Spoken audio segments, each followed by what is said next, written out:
Queen Elizabeth's death prompts an outpouring of condolences from around the world. The UK mourns its longest reigning monarch, and Charles is proclaimed king. We're live to Buckingham Palace shortly. The European Central Bank raises rates by 75 basis points. Christine Lagarde also hints at more jumbo hikes to come. Meanwhile, Jay Powell says Fed officials will not flinch in the battle to curb inflation, hardening expectations that they too will deliver a third straight supersized hike. Now, we're taking, of course, this hour to look back at the legacy of Queen Elizabeth II, what her reign has meant for Britain and beyond, and we'll also look forward to what the new monarch, King Charles III, will mean for the future of the UK as it changes and charts a new course in the world. Our Anna Edwards is with me at Buckingham Palace. Anna, she was an extraordinary monarch, reigned more than anyone else. I think also the second longest reigning monarch in the world. What can you tell us about what she meant to the citizens of this country?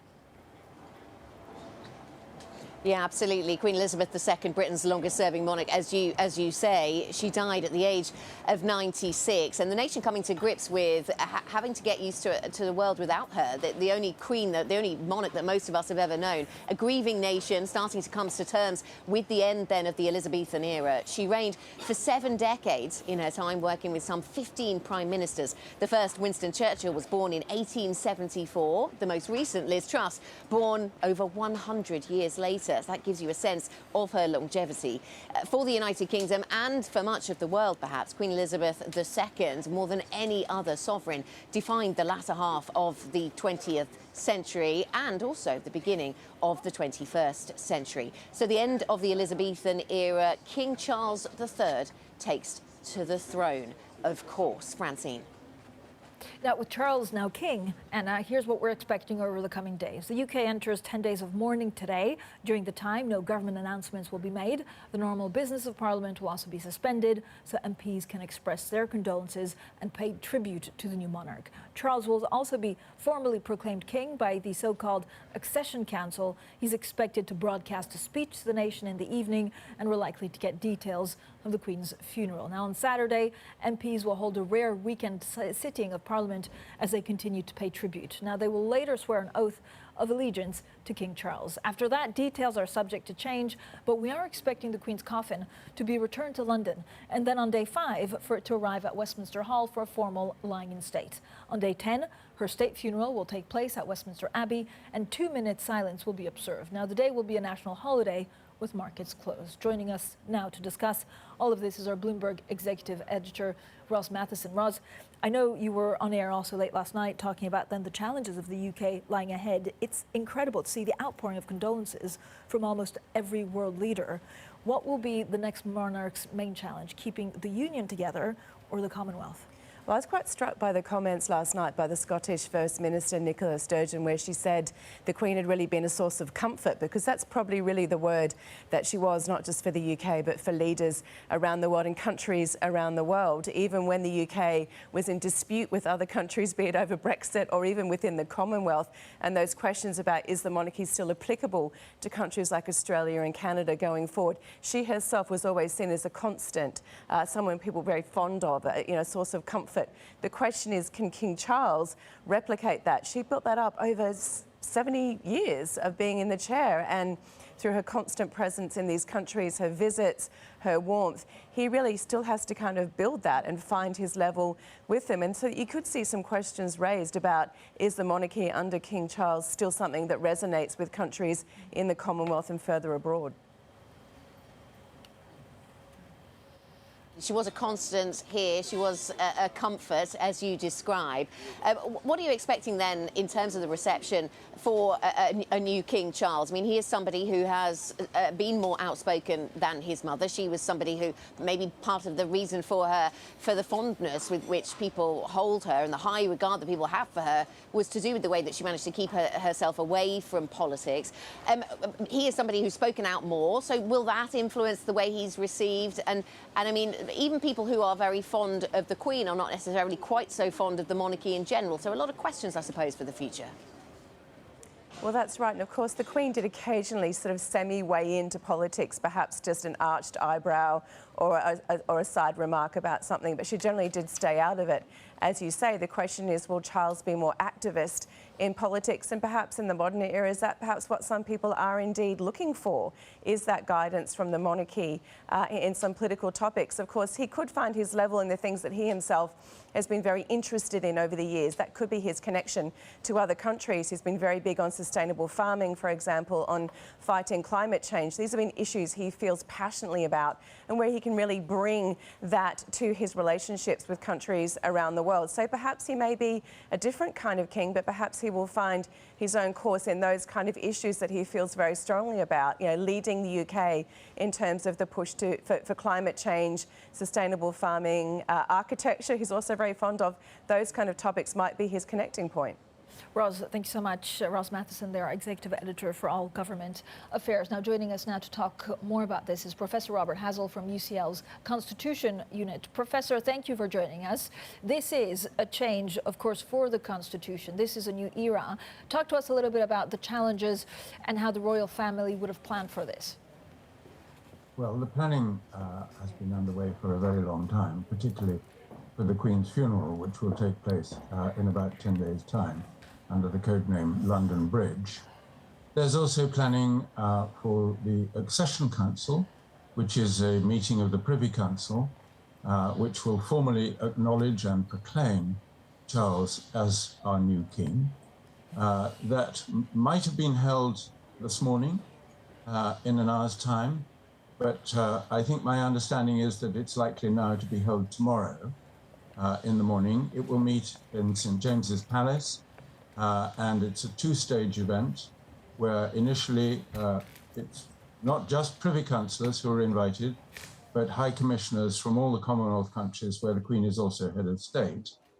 And they solemnly proclaim that the new monarch is King Charles III, and they sign a declaration.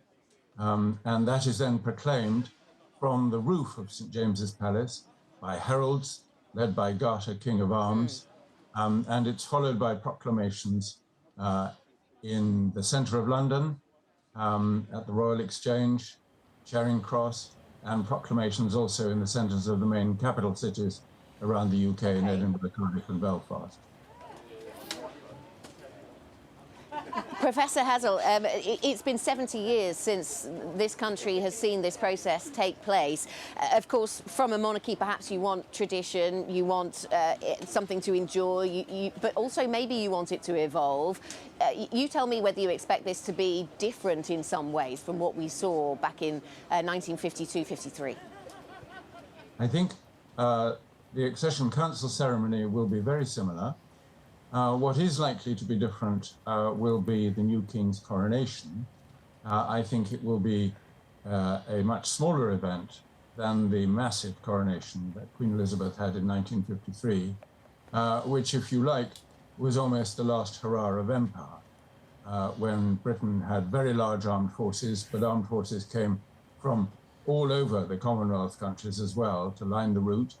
And it was a huge event with a very, very big audience in Westminster Abbey, which took over a year in terms of planning. My guess is that King Charles's coronation will happen sooner than that, and that it will be a more slimmed-down event compared with 1953. But otherwise, the monarchy, I mean, it is continuously evolving, as many commentators have said, during the Queen's own very long reign. The monarchy has adapted and changed to changes in the world around us and in society. And I would expect that to continue during the reign of King Charles. Professor, what does it tell us about, when you look at the funeral and the funeral arrangements, which we will, of course, find out in due course? Is it basically the allies of the UK that will be sit closer? I mean, can you infer from the procession how everything will take place, where the UK stands in world affairs? Well, you're quite right that the funeral is partly a state event, a very important state event. And so the UK government will have some say in terms of the guest list, who is invited. I expect all other crowned heads of Europe to attend the funeral, because Britain is not the only constitutional monarchy in Western Europe. There are 7 other European countries which are also monarchies. And I would expect heads of state from around the world to be invited. But some heads of state will not be invited. I don't expect, for example, President Putin of Russia to be on the invitation list. So it will be a very big, grand state event at which all our main allies and friends from around the world will be present. In particular, of course, all the countries of the Commonwealth, because the Queen, above all else, was devoted not just to the UK, but devoted all her life in the service of the Commonwealth of Nations, 53 countries all around the world. Professor, thank you so much for coming on. Professor Robert Hazell there from UCL's Constitution Unit. Coming up, King Charles III is the new monarch of the UK. We examine the historic transition from one royal generation to another and the challenges, of course, that lie ahead. This is Bloomberg.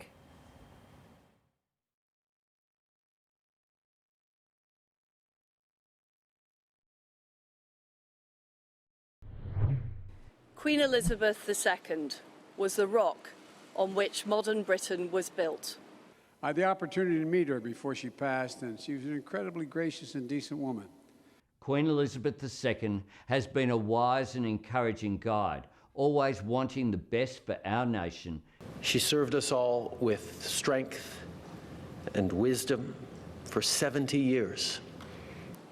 She was the very spirit of Great Britain, and that spirit will endure. World leaders paying tribute to Britain's Queen Elizabeth II, who died yesterday, aged 96. Now let's get straight to the Bloomberg First Word News. Here's Leanne Gerrans. Hi, Leanne.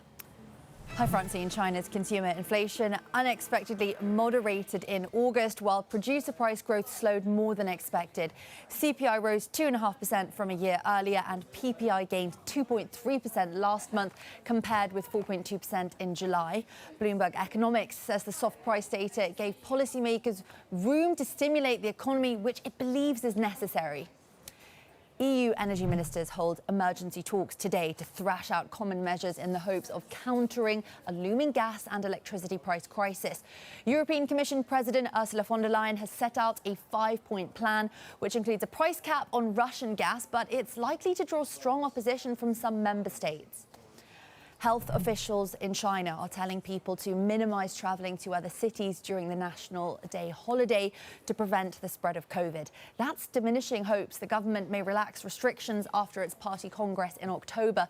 In a reversal of its guidance in June, the National Health Commission now requires all regions to conduct regular PCR testing. Japan's top foreign exchange official says he is keeping all options open if the recent moves with the yen continue. Masato Kanda sent the country's strongest warning yet on the currency's recent slide. He says fundamentals alone cannot justify the moves that he says have been excessive in recent days. Global news 24 hours a day on air and at Bloomberg Quick Take, powered by more than 2,700 journalists and analysts in more than 120 countries. This is Bloomberg. Francine. Laura, thank you so much. Laura, right there with the latest news. Now let's also look at the markets. We're joined by Danny Berger. Danny.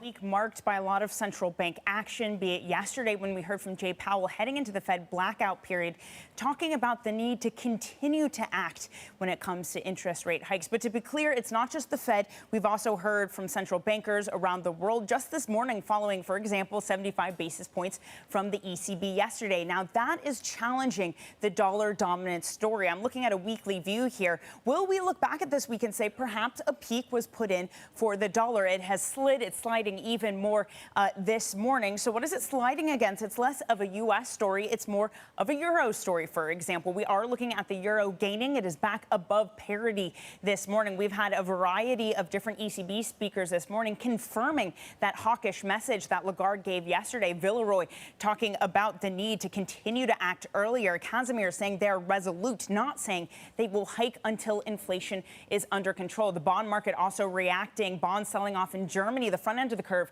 nearly up 7 basis points. Italian 10-year yields, those are up 9 basis points, around the highest since June 14th. But it's not just the euro weighing on that dollar story. It is also the yen. We've gotten a lot of jawboning from BOJ officials and Ministry of Finance officials over the past 24 hours. Kuroda has talked about the unorderliness of the move. Again, that's what they're trying to prevent, not just weakness, but unorderly moves. We also heard from Matsuno, the Japanese chief cabinet secretary, hours ago, saying that they won't rule out any options if such movements continue. So, Francine, Anna, we are seeing a decline of the dollar, about 1.4% versus the Japanese yen.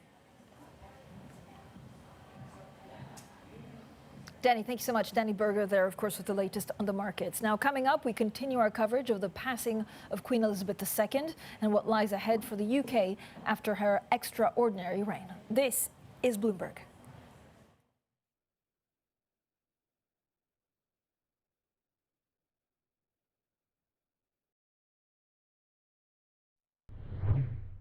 Queen Elizabeth II reigned during a period of unprecedented technological, social, and political change. When she took the throne, there had been debate over whether her coronation should even be televised. By the time of her death, she'd recorded a comedy sketch for broadcast on Twitter. Oh, really? Please. Boom. As head of state, she presided over the end of Britain's once mighty global empire and watched the United Kingdom's fractious exit from the European Union.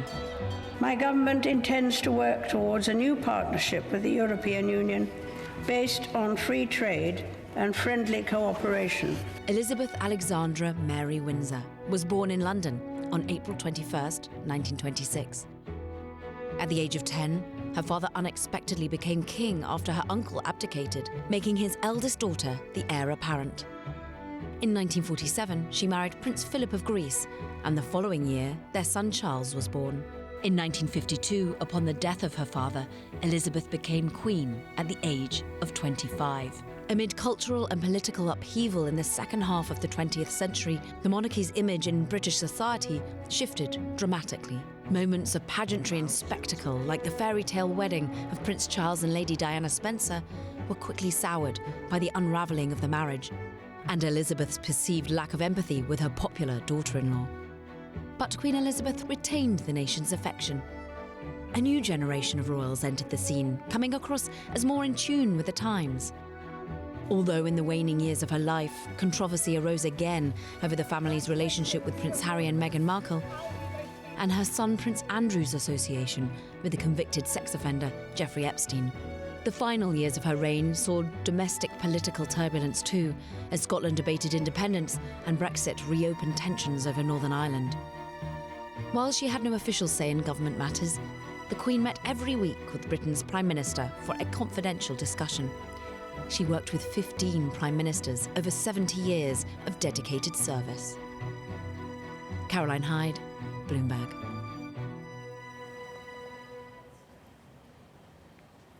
That was a look at the life of Queen Elizabeth, of course. And now joining us, I'm pleased to say, with her perspective on looking back on the Queen's life and then looking ahead to the future of the monarchy, Mary Macleod, former Conservative Party MP and policy advisor to Queen Elizabeth II and the royal household. Mary Macleod, great to have you with us. I found myself quite shocked by the pace at which things developed over the last 48 hours or so. Your reflections this morning? Yes, I agree. I mean, I was only in Balmoral 2 weeks ago, staying on the estate, and then all of a sudden this has happened. So things, and this has been a tumultuous week for the country, really. But there's this deep sense of loss sweeping the country. And it's not just in this country, it's a Commonwealth, and other world leaders have paid their respects and made some beautiful comments about this sort of gaping hole that she has left across the world stage, as well, of course, in the heart of the nation. So our thoughts firstly are with, of course, our new King, King Charles III, and members of the royal family who, this is, as he said himself, a moment of great sadness, and and talked of the Queen has been cherished and much loved, and I think that's what I've just come from the palace, and it's literally the sense that you get there is of just real sadness of someone who was loved, and almost felt as though she was our grandmother too. So there's it's such a sad moment, I think, for the country, and a real moment of reflection. Mary Macleod, you were a policy advisor to Queen Elizabeth II. How do you think King Charles III will be different to his mother? Well, I think, first of all, he's had a brilliant example by supporting her, being there for her, especially in more recent years. And he has seen the best there is. So that will be something that inspiration that she's given him and the rest of us will be there. And hopefully that inspiration still will live with us for the rest of our lives. He will put his own flavour on it, of course, but I think he will continue with her incredible sense of duty and devotion to the country and the cause he is as now sovereign. And I think he will take with it, and we've seen it already, the values and some of the characteristics that she had, whether it was sort of her humility, her dignity, her warmth, her kindness, dedication, and the curiosity and humour that she also had. The first time I met her was at Balmoral with a small private dinner, and I just laughed the whole evening because she told story after story, and then even when I was a member of Parliament and I would go to events, there'd be so many times where she would just ask such great questions of each individual in the room. And when she spoke to you, you felt you were the most important person right then, and that she was taking in everything you said. And she did, because she would recount these stories over supper in the evening or dinner. And therefore, she had that incredible touch that was special. And I think our new king has got many or all of those qualities as well. And I just think he will continue. He's done some brilliant work with the Prince's Trust and championing causes like the environment before others were doing it. But he, was brave and courageous to take something at the time. Yeah. Mary, the monarchy is an institution that needs to walk a fine line between sticking with tradition, reflecting the past, but also to some extent moving with the times. Their communication policy maybe is a fine example of that. The fact that her death was announced on Twitter before anywhere else. How do you think that the sort of communication strategy should move on here? Yes, and we've seen that's one of the examples of where things have changed in the British monarchy, where if you look back decades ago, not much was said, whereas now they're fully engaging. And yes, social media is one of those great tools that you can use in a positive way to tell many of the great things that are happening across the country and across the world, and sharing those stories. So, I think there will continue, the monarchy will continue to adapt and change.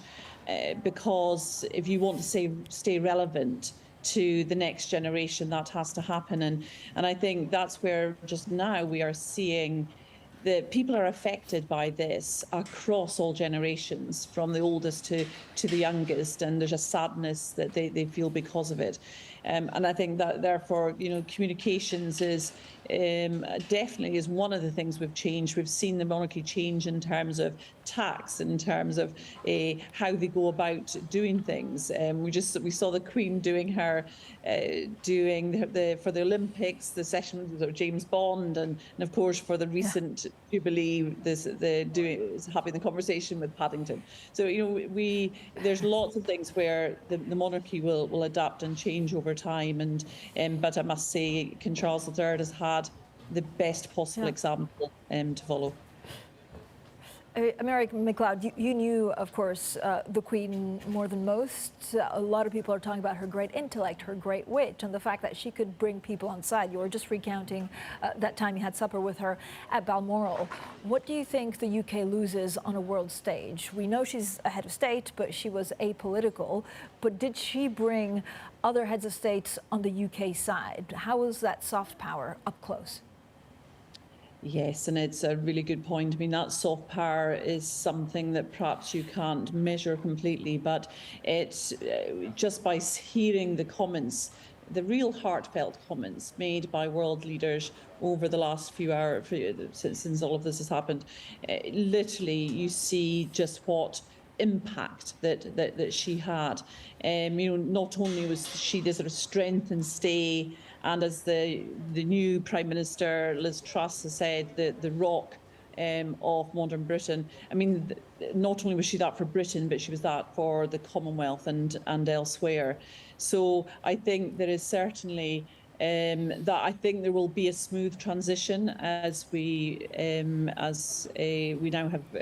Of course, the next sovereign in place, but that is something that will be, I think, a priority for just making sure that those relationships continue to be built. Politicians can do part of it, but the value that the monarchy can do to add to that is immeasurable. Do you think there will be a time, Mary, to stop and think about what the British people want from the monarchy in the 21st century? Or do you think things will just sort of evolve into a new era? Well, I think every point is a point for reflection, isn't it? And I think even the Jubilee was a point yes, it was a point of celebration, but also a point for reflection. And I think what I've seen in the palace is that there's an ongoing sort of reflection in terms of how they need to evolve over time. And part of it is staying in touch with what people, the issues they're going through, the challenges they're going through, celebrating the successes. And that is where we see not only our new king, but also so many senior members of the royal family who are out and about on a daily basis, doing things that matter and making people feel special and making them feel that there's hope for tomorrow. And I think that so they're hearing from people from all parts and around the country on the things that they are facing. So they're massively in touch with the issues of today. And therefore, I think there is an ongoing conversation around how the monarchy supports, helps, and also just continues to inspire and give hope. Mary, thank you very much. Thanks to Mary Macleod, former Conservative Party Member of Parliament and policy advisor to Queen Elizabeth II with her own personal reflections. Francine? And joining us now is also Bloomberg Executive Editor Ross Matheson. She was, of course, covering the clout and the perception of the UK from abroad. So, Ross, thank you for joining us again. What's next for the UK? Well, that is the question on many levels. It's a complicated question to answer, really. For the UK itself, obviously, in the immediacy, it's a period of mourning, a sense of like what happens next with the funeral for the Queen, all those sort of ceremonial things that will happen. But beyond that, there are fundamental questions for the UK on several points. One is the future of the monarchy under King Charles. What does that look like? What kind of king does he become? Of course, the Queen in her recent years had slimmed down the working royals as they're known to try and focus the royal family much more, and arguably having greater success with that. But also for the UK, it comes at a time of really quite serious economic turmoil. Of course, you've got the energy crisis, you've got the messy split still going on from the EU, you've got the role of the UK in supporting Ukraine, you've got questions of nationalism in places like Scotland and so on. So a lot of sort of like fracture points potentially for the UK. And so you've got a government that's only just gotten in the chair literally days ago to try and tackle some of those. New leader of the government, new monarch coming in. That's a really big double whammy of uncertainty. And I want to pick up on something you said. I mean, we know that actually the Union, right, the United Kingdom meant a great deal to the Queen. This was, after all, her reign. What do we know about how King Charles what he can do actually to keep it together? Well, that was one of the few areas where she sort of slightly stepped into politics with a couple of occasional remarks. It was very dear to her that it stay a union, and that's something that King Charles, we perhaps less know about his views on that. And he has been more activist in politics over the years. He may be tempted to step in there in a more overt way than she is. But more broadly, he does need to sort of signal that under him, the UK still remains a viable force. Yeah. The monarchy is still relevant, not just in England and in London where we are today, but in the halls shores of Scotland and further afield. So he's got some work to do there. Roz, it's extremely touching to think that only 2 days ago, where I imagine, the Queen was already sick, she appointed the new Prime Minister, Liz Truss. We're day 3 or 4 into her administration. What can we expect from them? Is everything on hold until the 10-day mourning period is over? Well, most of the government business is on hold and government statements on hold, but Liz Truss already made it clear last night she thinks there is a sense of urgency, particularly on the energy package. She only just announced that hours before. And of course, the government was really in limbo for several months before she took office because Boris Johnson exited. So the question is, can it wait another 10 days? Given the crisis we're seeing in any energy markets and supply, perhaps that's one thing that can't. Roz, thank you so much, as always, for a great insight. Roz Matheson there, our executive editor for international government. Now, joining us now is Alexander Larman. He's a journalist, historian, and literary editor of the Spectator World. And Alexander, you just wrote a beautiful piece that was published also this week about the Queen and what she meant for this country and beyond. What are you expecting from the reign of King Charles III? Well, I mean, I think at this stage, not that much, because the difficulty is that Charles is he's coming after the most beloved queen there's ever been in British history. And also, the fact is, we know an awful lot about him. We don't know very much about his mother, despite that she was queen for 70 years, because she had this maxim of never complain, never explain. And that served her exceptionally well, because ultimately what she did was she took the monarchy, which when she became queen in 1952, was very much in a state of flux, because her father, George VI, was in many respects a weak monarch. He was somebody who didn't have the chutzpah that she had. And what she did so well over her reign, I think the reason why we're all mourning her with such vigour at the moment, is that she's somebody who really understood what it was to be queen. And it's an impossible idea, because obviously it's not something that many people are ever going to know about. And now we have Charles, who has wanted this for decades, and it has been thrust upon him, and we shall see what he does with the monarchy, because, I mean, it's been suggested for years he wants to be a much more interventionist monarch than his mother. But I very much doubt he'll ever be as popular as she's been. Alexander, there's this beautiful piece, of course, that you wrote for The Spectator, in which you say, look, the events of Elizabeth's reign have been told with a mixture of brio and Time's shameless dramatic license in the popular Netflix series The Crown. What do you think she'll be remembered for? The sense of duty, or the fact that she just brought stability to this country? I think that it's important to think about the Queen as being somebody who stood in symbolic relation to every single one of her subjects. I mean, she became initially a sort of a daughter to a lot of people when she became Queen. And then as time has gone on, she's gone from being that to a mother, to a grandmother, and to a great-grandmother. And the enormous affection that she's held in is not something which is just a media creation. I think it's a genuine sense that every single person in Britain, and I think a lot of people all the way around the world, have grown up having her as this ever-fixed mark.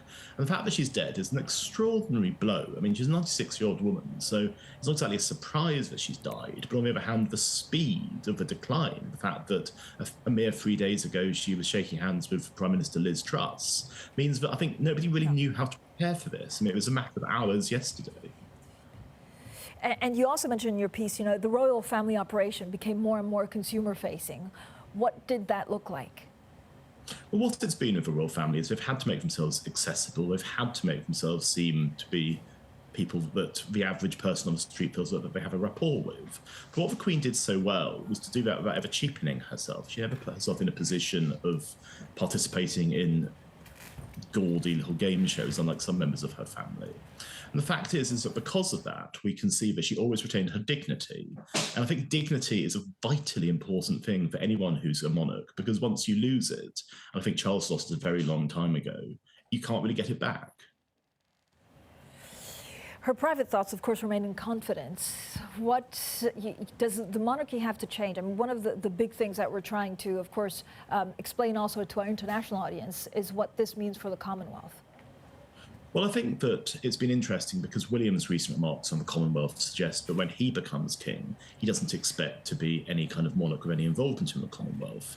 So I suspect what we're now going to see throughout the reign of Charles III, which is a very strange thing to be saying, is that we're going to watch the slow dismantling of the Commonwealth. I think the only reason why Australia still has a queen is because of, or has a monarch, I should say, is because of the Queen's extraordinary popularity.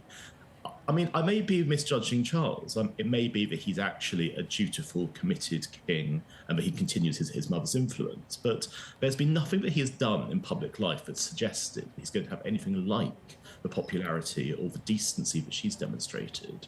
And so I think that the chances are, especially in Australia, that they're going to look at Charles. Actually, we don't want him to carry on being our king. And if there was to be a referendum, that could be the end of that. Thank you so much for all of the insight. I urge everyone also to go and read your piece on The Spectator. Alexander Larman, their journalist, historian and literary editor of The Spectator World. Coming up, our coverage continues as the UK comes to grip with the death of its longest ever serving monarch and the birth of a new royal era under King Charles III. This is Bloomberg.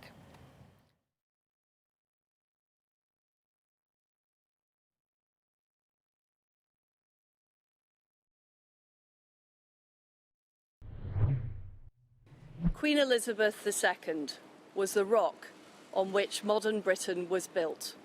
I had the opportunity to meet her before she passed, and she was an incredibly gracious and decent woman.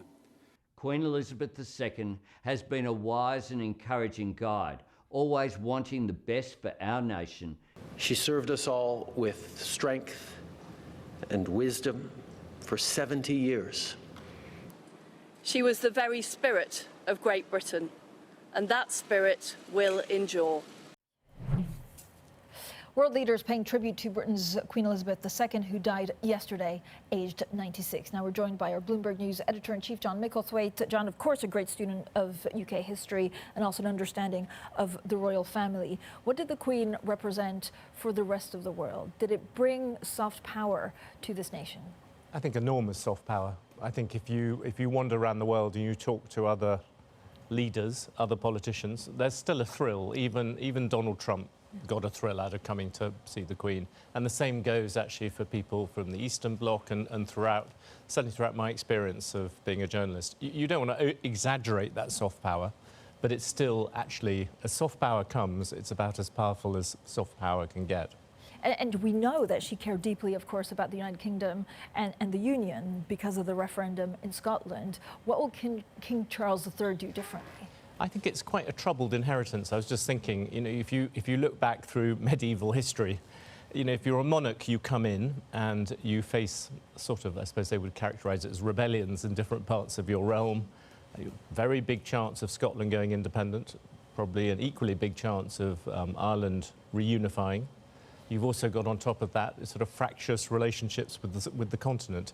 At various times of English history, that has been a very difficult inheritance. Now, obviously, it's not really kind of warlike in the way it was 500 years ago, but it's still fundamentally a question of keeping the kingdom, as he will view it, together, with a very strong chance it'll come apart. And also on top of that, just very difficult relations with Europe as well. Right. I mean, many people, of course, adored the Queen, but it was maybe because of what she represented, the sense of duty, the fact that she had come to the throne at a very young age. Were they more attached to her as a queen than the monarchy? I think that is the big question. I think that you heard some of the tributes there. I think in various parts of the world, Australia is a good example, there was immense personal loyalty to her. They thought that she had really done things for them, and she's a very different. Her sort of spirit, right down to the somewhat forbidding holidays she used to take in rainy bits of Scotland. The rest of us, and indeed her children, go off to the Caribbean or the Mediterranean. She used to sit there enjoying the rain. I think there's an element of that which I think works. It gave the message repeatedly, I care about this country. It's the centre of it. I think Charles also cares about the country, but he doesn't have that legacy of years of service. No, what he does have, I guess, is an advocacy for climate change. He cared about sustainability deeply. Does he weigh in? So the figure of the monarch is, of course, the head of state, but they can't talk politically. How challenging will that be for him? I think I think climate change now is quite a useful one for him. Before, it was something where he sometimes seemed as if he was pushing it a bit. He's been proved right, so well done him. But he still seemed to be pushing the edges of what a monarch should say in politics. Now it is a sort of universal problem. It goes above politics in a strange way. So yes, I think it gives him a little bit of room to say some things. I think the big thing for him now is that it changes. He's no longer the kind of prince regent waiting to come into power. He is now the power. He's now the person who appoints prime ministers. And that does require, I think, a sense of stepping back. John, of course, a lot of citizens of the UK, if not the world, were looking to the Queen for some reassurance in difficult times. This is the Queen in that COVID speech. Today, once again, many will feel a painful sense of separation from their loved ones. But now, as then, we know deep down that it is the right thing to do. While we have faced challenges before, this one is different. This time we join with all nations across the globe in a common endeavor, using the great advances of science and our instinctive compassion to heal. We will succeed, and that success will belong to every one of us. We should take comfort that while we may have more still to endure, better days will return. We will be with our friends again. We will be with our families again. We will meet again. But for now, I send my thanks and warmest good wishes to you all. She really brought immense comfort in these difficult times to so many people tuning in. John, what will we see in the next 10 days? This is a mourning country with also great pageantry. I think the pageantry takes over now. The pageantry guides it through, and actually it's, in a strange way, the pageantry helps the sense of unreality that monarchy always has. The fact it went straight away from the Queen to the King with absolutely no change, you need that in order to sustain what it is. I think it's very interesting in that brief clip, if you just listen to what she said, she talked about things being the right thing to do, all about duty, and then she could talk also about history. You know, she's lived through the Blitz. She could therefore talk about COVID. But at the moment, yes, it'll come back to the pageantry can carry you through. And there will be a massive groundswell of support for the new monarch, at least in Britain itself. But then, sometime in about a month's time, it gets more difficult. I mean, she also appointed a new prime minister 3 days ago, which goes back to the sense of duty that she had until the very last moment. She did everything she could for this country. Is this an opportunity for Liz Truss? I think it is, strangely. I think she did a sort of okay speech. She had the usual problem that Boris Johnson then did something which was rather more remarkable. So she faced that. But in terms of an opportunity to bring things together, Liz Truss has emerged as a kind of a very divisive figure, somebody who was only chosen by a minority of her own MPs, but then was chosen by the Conservative Party members, who most of the country didn't exactly welcome. Now she has this amazing opportunity to bring people together, and obviously she would not have wished for that, but it is politically, if you were her spin doctor, you would say this is a real opportunity to do something different. John, as always, thank you so much for briefing us on TV, our Bloomberg News editor-in-chief, John Micklethwaite. Coming up, we continue, of course, our coverage of the UK's longest-serving monarch, Queen Elizabeth II.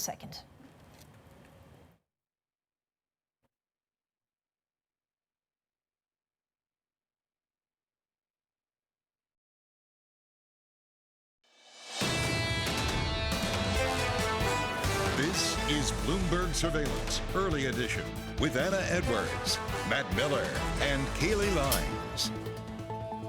It is the end of one era in the UK and the beginning of another. Charles will formally be proclaimed king following the death of Britain's longest-serving monarch, Queen Elizabeth II.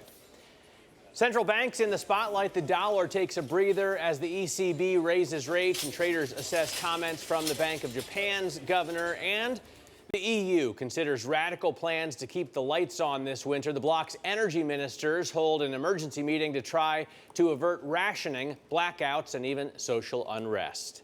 Good morning. Welcome to Bloomberg Surveillance Early Edition. I'm Matt Miller with Kailey Leinz here in New York, and Anna Edwards with us at Buckingham Palace as we remember the 70-year reign of Queen Elizabeth. Anna, just set the mood for us this morning. Yeah, absolutely. Remembering 70 years, Matt, remembering a reign that's lasted more than many people in this country can remember. Many people here, of course, don't remember any other sovereign. So what a shock it has been then over the past 24 hours, how quickly this has developed. This time yesterday, you and I, we weren't talking about this at all. We weren't talking about the Queen's health, and now we find ourselves mourning her death and welcoming King Charles III. A lot of immediate questions about how arrangements are managed, and bigger long-term questions about the future of the monarchy, the Commonwealth, and the future of the UK. But rest assured, a nation in shock this morning. All right, Anna. Well, of course, we will continue to get your updates from Buckingham Palace. And while the UK and the entire Commonwealth and really the world mourns the loss of Queen Elizabeth II, markets are continuing to do what markets do. So let's just take a quick check on those assets. Now, broadly, it is largely brisk on. That was true in Asia overnight. The MSCI Asia Pacific Index rallying 1.6%. Largely, that was led by Hong Kong. Technology stocks in Hong Kong having a lot to do with that. The Hang Seng Index up about 2.7%. And of course, in China, you had some softer August inflation data. That lends support to the idea that the PBOC and Chinese authorities are going to be able to do more to shore up the Chinese economy. And maybe that means better demand for iron ore. And as a result, you had the best week for iron ore going back about a month, up 2.5% for those futures in Singapore overnight. We're trading north of $100, right at 102.55. And in foreign exchange, broadly, it is a sharply weaker dollar on the day, including against the Japanese yen, which is bouncing off of its weakest level, going all the way back to 1998, rallying 1.5% against the dollar today. A massive move, the largest in about a month. Right now, dollar yen trading at 141.97. It's a very similar story in Europe as well, in that equities are rallying. We're right around session highs on the stock 600, up about 1.6%. UK markets also are higher, even as it is a country and a Commonwealth in mourning. The pound also very interesting here. It is stronger against the dollar, sharply so. 116.21 is where we trade on the cable rate. It is a stronger euro as well off the back of that 75 basis point jumbo hike from the ECB. And hawkish commentary now, many are betting that they may go 75 once again. The euro right now stronger against the dollar by 1%. We're back above parity. 101 flat is where we are at the moment. And finally, just pointing out natural gas, as EU energy ministers also are having an emergency meeting to discuss that crisis. Natural gas futures, though, are moving down on the day, Matt, down about 6%. 207.80 is where we are at the moment. We'll have more on that in just a minute. But first, a check on the U.S. Yeah, and really very big, really huge moves across the $4 trillion a day FX market globally. Take a look at S&P futures. We are up 0.8% after the gains that we saw at the end of yesterday's session, about 0.6% on the S&P to the upside. The 10-year yield coming down just about 3 basis points and change right now to 328.49. It's the dollar index that you want to keep your eye on, off 1% to 12.94. And Kailey, as you were showing, big moves against the yen, big moves against the pound, big moves against the euro, which is now above parity, and Bitcoin, don't forget, obviously denominated for the most part in dollars. So as the dollar falls, Bitcoin will rise in price right now, well over $20,000 a piece. What are you looking at in terms of the schedule today? Well, it is going to be a busy end to the week on this Friday, Matt. As I mentioned, EU energy ministers are holding an emergency meeting in Brussels to come up with ideas to keep the energy crisis from turning into an economic meltdown. Also, EU finance ministers will be meeting in Prague with ECB President Christine Lagarde, set to give a briefing later this hour after yesterday's hike. President Joe Biden travels to Ohio to attend the groundbreaking of a new Intel facility and discuss the CHIPS Act. And finally, tonight at 7 p.m. New York time, catch the debut of Bloomberg The Lineup. It's our new weekly show hosted by Damian Sassower and me. It brings you the latest data on sports betting trends and features the biggest players in the industry. So stay tuned for that, Matt. All right. Condolences pouring in from around the world, Kailey, for Queen Elizabeth II after her death at the age of 96. She was not just the UK's head of state, but also reigned over 15 other nations, heading the Commonwealth of Nations. Queen Elizabeth II was the rock on which modern Britain was built.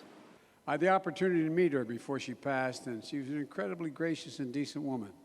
Queen Elizabeth II has been a wise and encouraging guide, always wanting the best for our nation. She served us all with strength and wisdom for 70 years.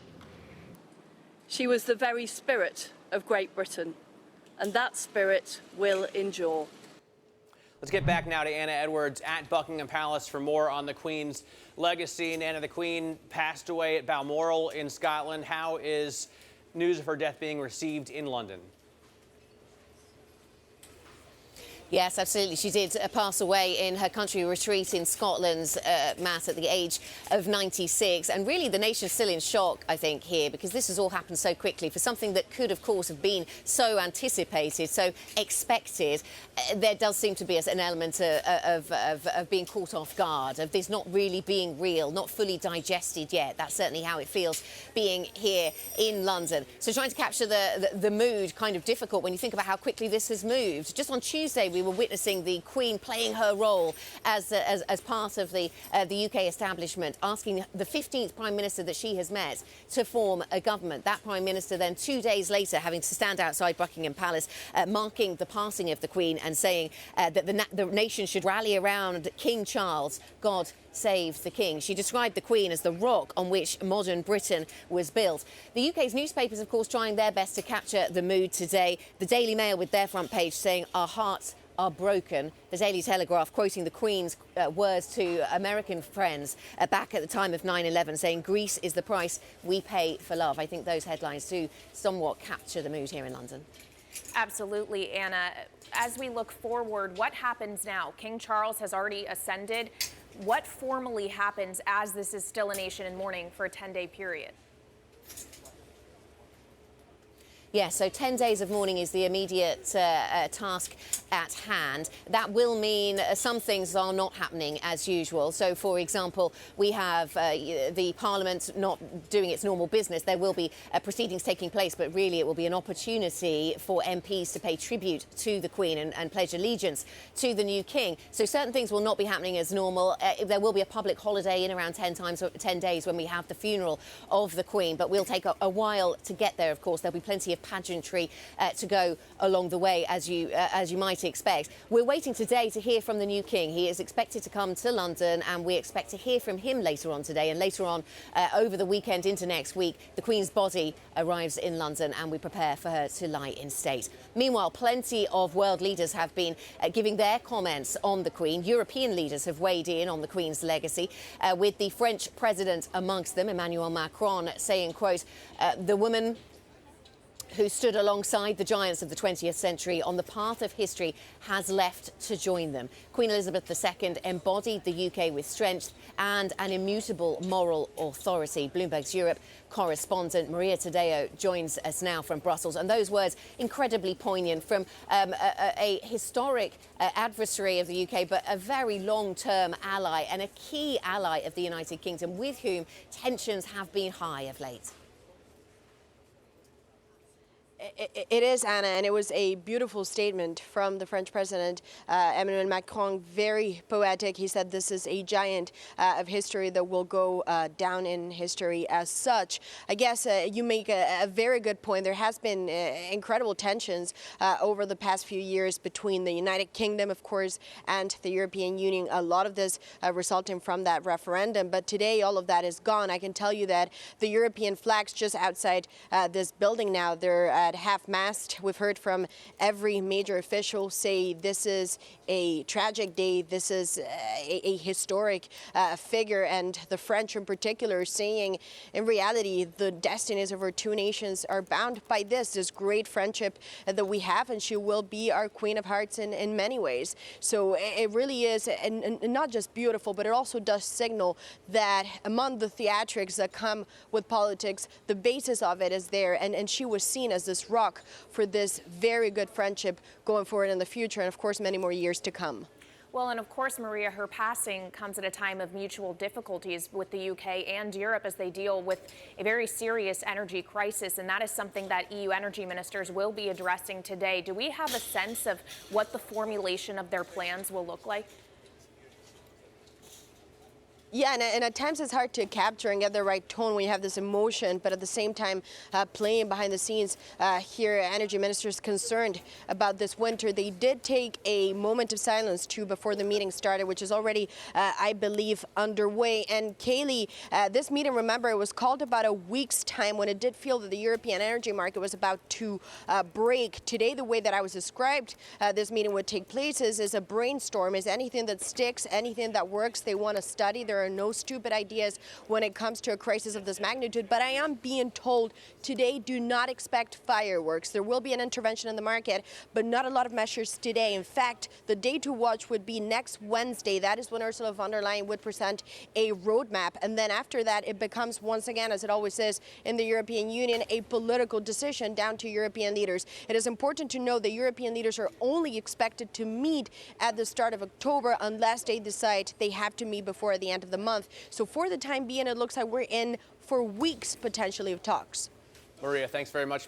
Bloomberg's Maria today out there in Brussels. Now, much like Queen Elizabeth II was the keystone of nearly a century of change in the United Kingdom, she was also a constant in the special relationship between the U.S. and the U.K. Washington marked the death with lowered flags and statements lauding the Queen's leadership. President Biden issued a statement saying the 96-year-old monarch defined an era and saying, quote, Queen Elizabeth II was a stateswoman of unmatched dignity and constancy who deepened the bedrock alliance between the United Kingdom and the United States.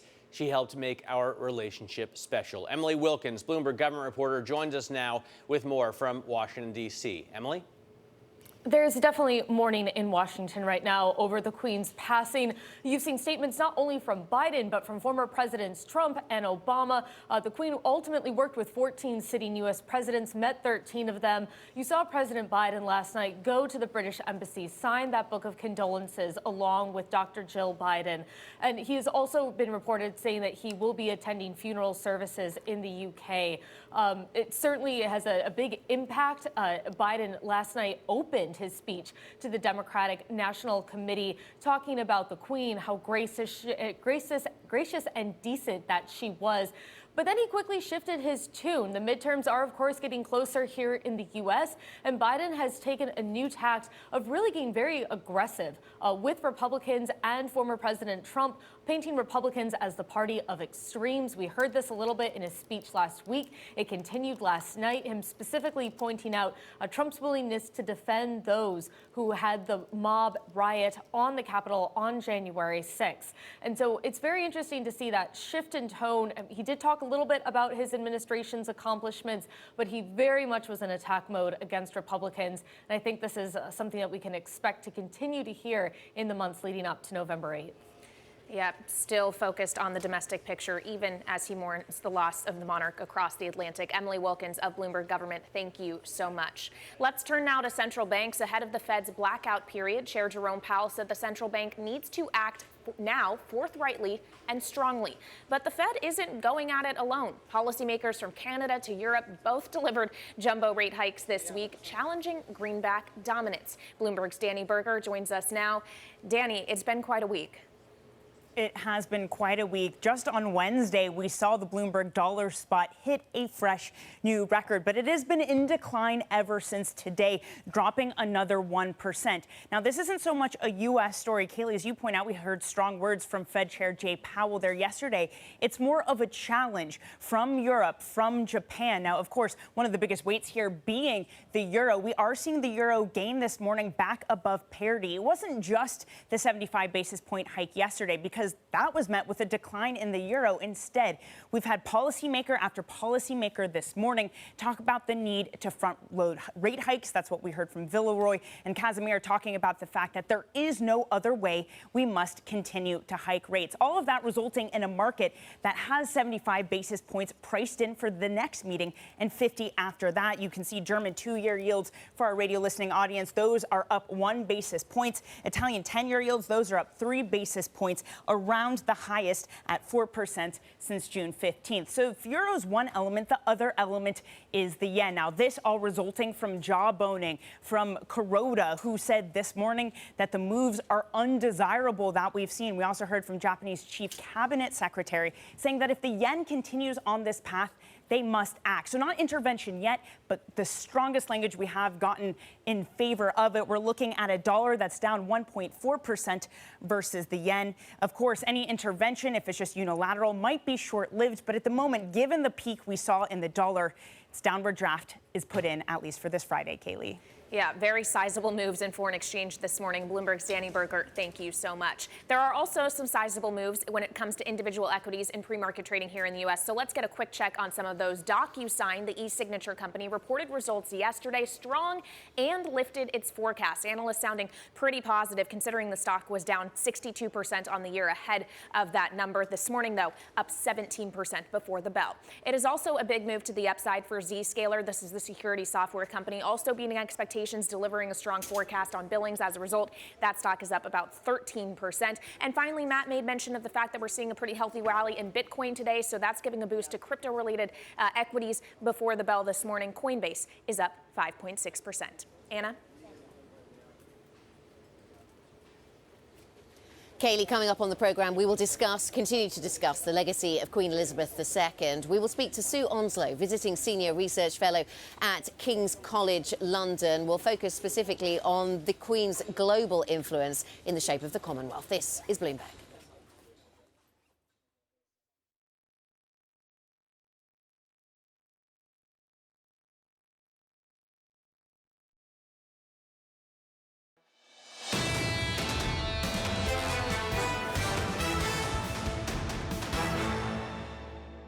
It is a day of great loss, but Queen Elizabeth II leaves a great legacy. Today, the crown passes, as it has done for more than 1,000 years, to our new monarch, our new head of state, His Majesty, King Charles III. Liz Truss, the UK's new Prime Minister, speaking yesterday on what comes next after the death of Queen Elizabeth II. Let's think about her international legacy a little more. In the UK, it's the end of one era and the beginning of another. A day after Queen Elizabeth II died, following more than 7 decades as monarch, her son Charles will be formally proclaimed king. That's the business of today and over the weekend. The UK has begun a 10-day mourning period that ends with a funeral in some 10 or 11 days. Let's consider the international legacy of the Queen, though. We're joined now by Sue Onslow, Director of the Institute of Commonwealth Studies. Sue, very nice to have you with us on this very sad occasion, of course. Can you give us your thoughts on the state of the Commonwealth, what she leaves behind, this international organisation that she was so proud of? Indeed. Anna, thank you very much indeed for this kind invitation on a very solemn day. The Queen left an extraordinary legacy in the Commonwealth, her favourite international organisation. And Her Majesty was, of course, ceremonial head of the Commonwealth, not its political head, but was always very attentive to her legacy. So in terms of succession of the headship of the Commonwealth, Prince Charles, now King Charles, has moved into the position of head of the Commonwealth. So there is a process of change, but also continuity. And these plans have long been in place. King Charles's position as head of the Commonwealth was effectively confirmed in 2018 in response to the Queen's sincere wish. That said, this is a very important moment, the end of an epoch for the Commonwealth as an international organisation, because, of course, the Queen was its head for 70 years. So yes, indeed, she was its head for so many decades. If she was the glue, if she was something of a glue that held it together, Sue, and of course today is a day to reflect on her achievements, perhaps. But is there a sense that the Commonwealth could be in for a tough ride to find new direction? The Commonwealth has always been going through processes of change, and I don't want to minimise the challenges that confront this international organisation, because they are significant. And one of the constant questions put about the Commonwealth is, what is it for? But it's very noticeable that the Commonwealth continues to expand and to attract new applicants for membership. So the countries value being part of this global subsystem for the practical assistance, the networking, the connections with other meetings, the overlays that the Commonwealth can offer. But the Queen, as you identified, was an indelible part of the invisible glue that held the Commonwealth together in past times through some intense crises. And the Queen was the ultimate royal diplomat for the Commonwealth. Some of the particular private meetings required very sensitive diplomacy, and she invested her life's work and energies towards, as I say, the Commonwealth. She passes on a considerable legacy, but I don't want to minimize the challenges that confront the modern Commonwealth. Prince Charles, of course, now King Charles, has had a long apprenticeship and has represented his mother at leading Commonwealth meetings, which too have required attentive diplomacy and political sensitivities, not least. So he has had a long apprenticeship. He understands the protocols and requirements, and he has met many Commonwealth leaders. But now is a time when across the Commonwealth, the very deep personal affection and huge respect for Her Majesty is very evident indeed. What were things that could be achieved, Sue, through the Commonwealth that could not be achieved by individual nation states? What brings them together in this grouping? Brings them together in this grouping because individual states and groups of states see the value of the Commonwealth in terms of access, expertise, and legitimacy. That smaller states gain access to this international grouping of 56 countries now. It doesn't contain a superpower in the form of the United States nor China, but it also contains major powers. The Commonwealth in past years was unusual in its high-powered summitry. Now it's part of an international system of international meetings. So its importance has been relatively eclipsed. It has limited financial resources, but it does benefit through networks, and it's an extraordinary personal organization, people-to-people diplomacy, which the Queen understood and supported by her personal diplomacy. Some cynics have described it as poor man's UN. The potential of the Commonwealth is there. It's whether states and peoples use it wisely, because it operates at multiple levels. Yes. Sue, does it need reform to make it fit for the 21st century? All international organizations need reform and need effective management. You can't sit back and rest on its laurels. And the Commonwealth has evolved, and it will continue to evolve. This very sad moment of the death of the Queen and death of the head of the Commonwealth is important to mark, but I don't see the Commonwealth at risk of breaking up because of this. It will continue, and it will continue to evolve as it needs to. Sue, thank you very much. Thank you for your time. Thanks for joining us. Sue Onslow, Institute of Commonwealth Studies, Director of the Institute of Commonwealth Studies. We thank her very much for joining us here in London. Really just day two of dealing with the news of the passing of Queen Elizabeth II. And so dawns another era, the end of the Elizabethan age, the second Elizabethan age, of course, and on to the era of King Charles III. We wait to hear from King Charles himself. He should address the people when he arrives in London at some stage today, and then some pageantry will no doubt begin as we prepare for 10 days of mourning here in the UK. This is Bloomberg.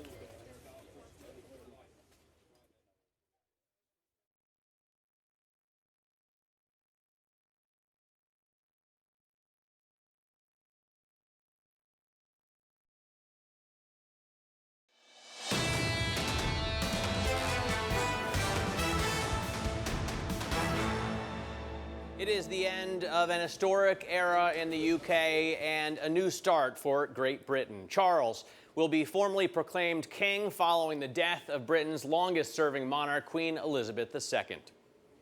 Central banks in the spotlight. The dollar takes a breather as the ECB raises rates, and traders assess comments from the Bank of Japan's governor as well. And the EU considers radical plans to keep the lights on this winter. The bloc's energy ministers hold an emergency meeting to try to avert rationing, blackouts, and even social unrest. Welcome to Bloomberg Surveillance Early Edition. I'm Matt Miller with Kailey Leinz here in New York. Anna Edwards is with us at Buckingham Palace as we remember the 70-year reign of Queen Elizabeth. Anna, what's the mood like this morning in London?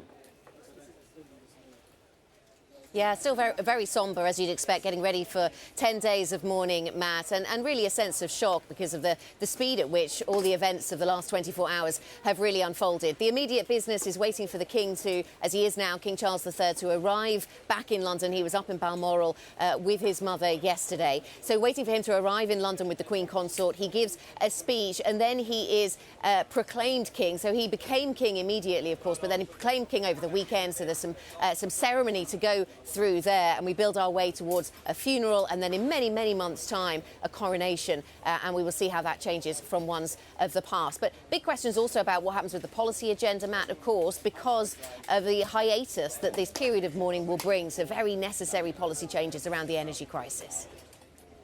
All right, we will continue to look back at the reign of Queen Elizabeth and look forward to the reign of King Charles. I want to take a quick look at what's going on in markets this morning. We do have futures gaining. U.S. futures are up about 0.8% on this side of the Atlantic.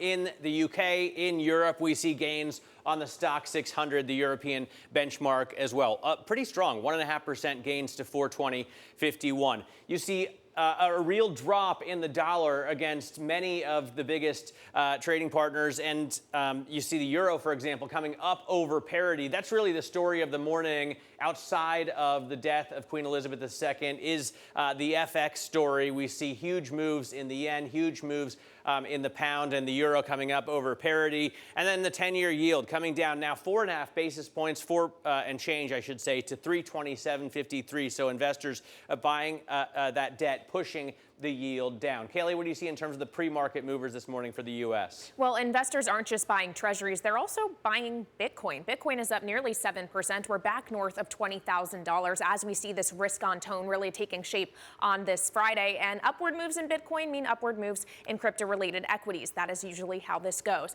Marathon Digital up nearly 10%, Riot Blockchain as well, the better part of 8%. And also we're seeing technology, specifically large cap technology, really leading the way this morning. That is where a lot of the volume in pre-market trading is concentrated at the moment. You have Tesla up about 1.4% and Apple is up about 0.9% as well, Matt. All right. Now let's get to Kit Jukes right now, head of FX strategy at SocGen. As I said, it's really the story of the morning. In markets, of course, no one can think about much other than the Queen, especially someone who's British. Kit Jukes, let me first ask you what this means to you and how the news has been received with your family and friends. To be honest, I'm on my own in the middle of nowhere at the moment. So, but I think the general sense of people, you know, I mean, when people are 96, you know it's coming, and we've all had parents or grandparents who die, and mostly I think immediately looking back and thinking, you know, that none of us can remember a time when she wasn't queen, and that by and large we're very grateful for what a good queen she was. And we'll see what happens next. But she's been, you know, certainly a big part of everybody's life in the UK for a long time. And you know, we send our love to her family for the loss that they've suffered, and we wait to see what happens next. All right. As we've been pointing out this morning, you know, markets continue to trade. The Queen was really a figure of constancy, and that's what we see in the $4 trillion a day FX market as well.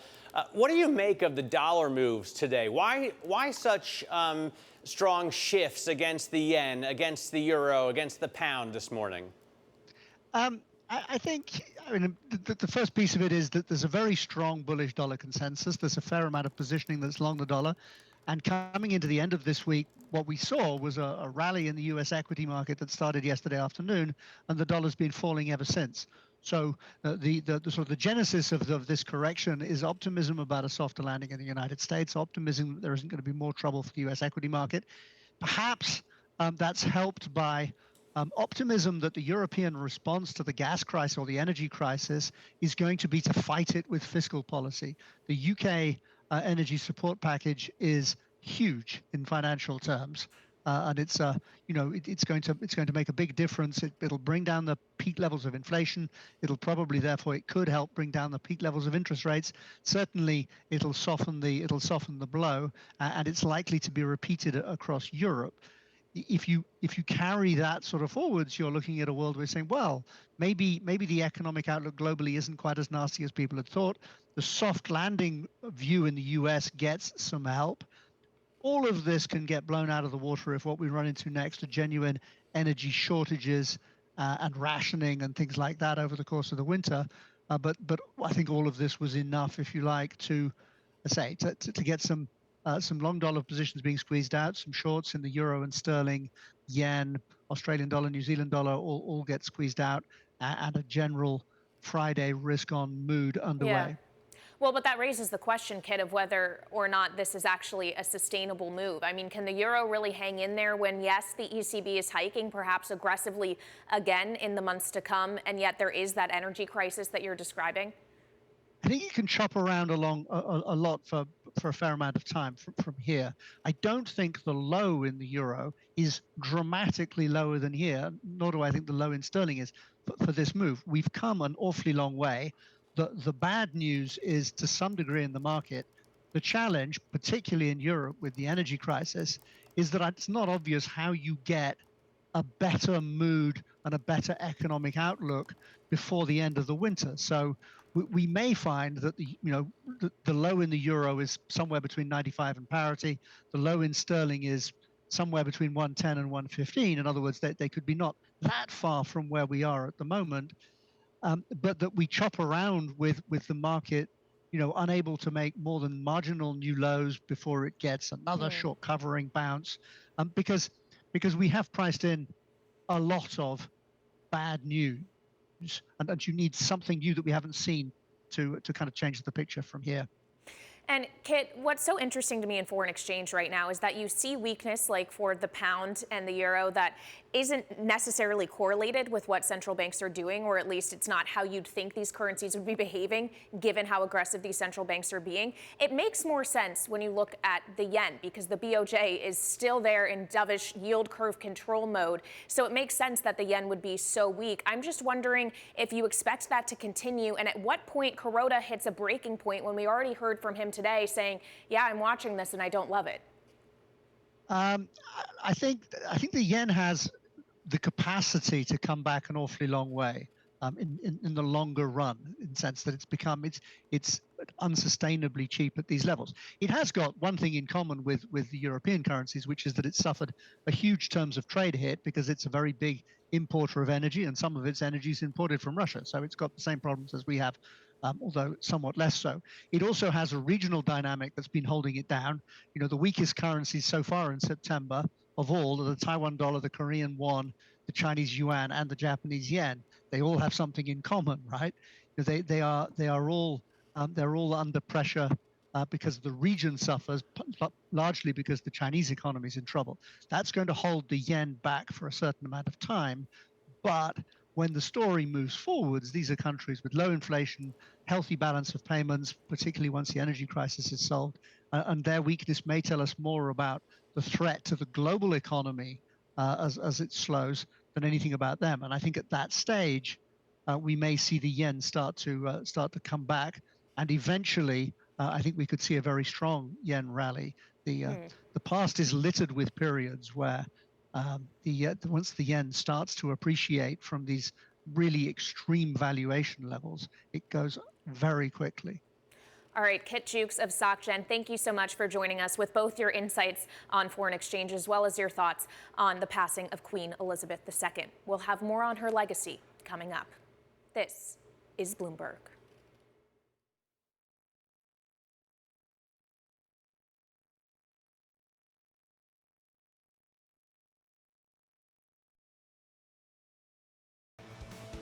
This is Bloomberg Surveillance Early Edition. You're looking live at the Principal Room. Coming up later today, an interview with Mohammed El-Arian, Bloomberg opinion columnist and Queen's College Cambridge president. This is Bloomberg.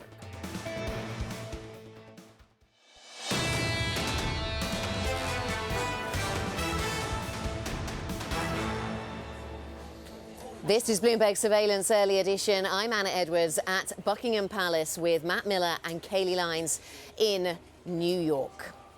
The face of the United Kingdom is changing. Within hours, Charles will be formally proclaimed king in a ceremony that dates back hundreds of years. He is succeeding his mother, who was the country's longest reigning monarch when she died on Thursday, just yesterday, at the age of 96. Her death set off a 10-day mourning period in the United Kingdom that will end with a state funeral at Westminster Abbey. We're joined now by Bloomberg News Editor-in-Chief John Micklethwaite, and I mentioned some of the proceedings that are set to take place there, John, and in a sense the pageantry perhaps takes over. We're told that a lot of this has been rehearsed and a lot of it has been planned, but it's amazing how little about it is sort of known by the general public. But we're told that 10 days of mourning lie ahead. Yes, I have to admit, even people like me didn't know things about the 10 days. I think I don't think it's any great secret that people like the BBC have spent a long time preparing for this. I think most of the kind of newsrooms have been doing that. That there is a sense in which the pageantry takes over. The Duke of Norfolk always runs these funerals and coronations.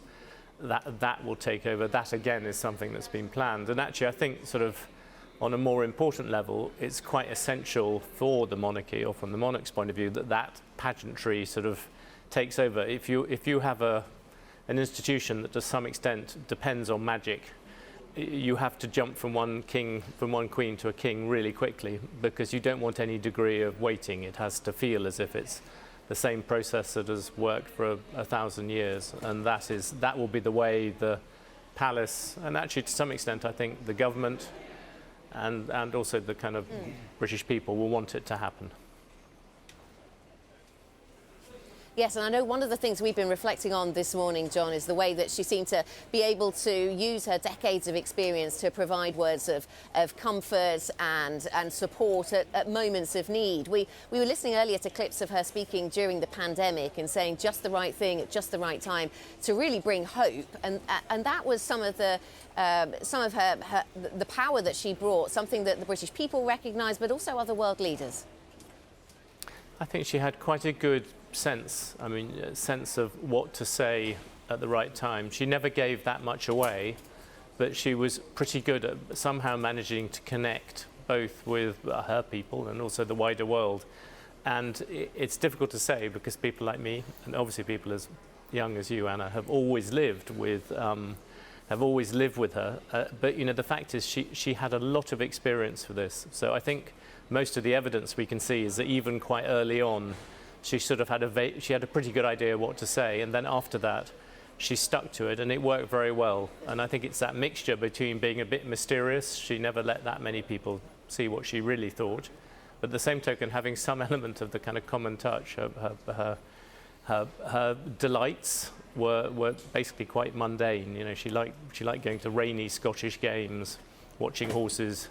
She ate off Tupperware, all that sort of stuff. She still struck many people, despite the immense privilege to which she'd been born, as being sort of fundamentally normal. And to pull off that trick of both being mysterious and normal at the same time is something that many politicians would dearly love to have. John, in terms of looking ahead to the reign of King Charles, can we tell from the past 70 years of knowing him what kind of king he'll be, or do you think the crown changes a monarch in that sense? I think the crown does change the monarch. I think the 2 points are: one, I think he probably has to change as a figure. I mean, so far, I think when you're the heir, you're allowed to be a provoker, and on some issues like the environment, he's been an incredibly kind of helpful provoker if you look back at it. Perhaps less so on architecture or whatever people disagree or say with him. Now he is the king, and he is the person at the centre of the constitution. He is the person who appoints the prime minister. That is a huge, huge thing. And so from that perspective, I think he has to step back a bit. I think in terms of what kind of king he is, there's an old, rather useless saying by Harold Macmillan, what changes politics is events, dear boy. We do not know what events will be thrown at Charles. If we were, we'd be making fortunes in the markets or doing whatever. His mother was very good when events were thrown at her, on virtually everyone. So you could argue she didn't do that well on Diana's death and a few other things, but and most of the time she was fantastically good when those events came along. She sort of provided a kind of reassuring centre. You don't know how somebody's going to react to events until it actually happens.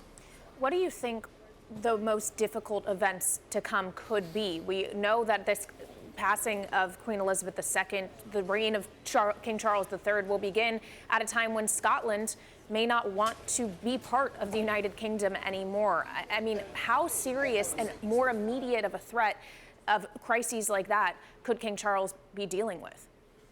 Well, I think, Kelly, you're absolutely right. That, yes, Macmillan was right. It is events that come at you, but some of them are pretty obvious and coming towards them. That I think there's something almost rather kind of medieval about what's happening at the moment. You're in the old days, you would inherit the crown of England, and if you had difficult relations with the continent, France and Germany, well, he's got that.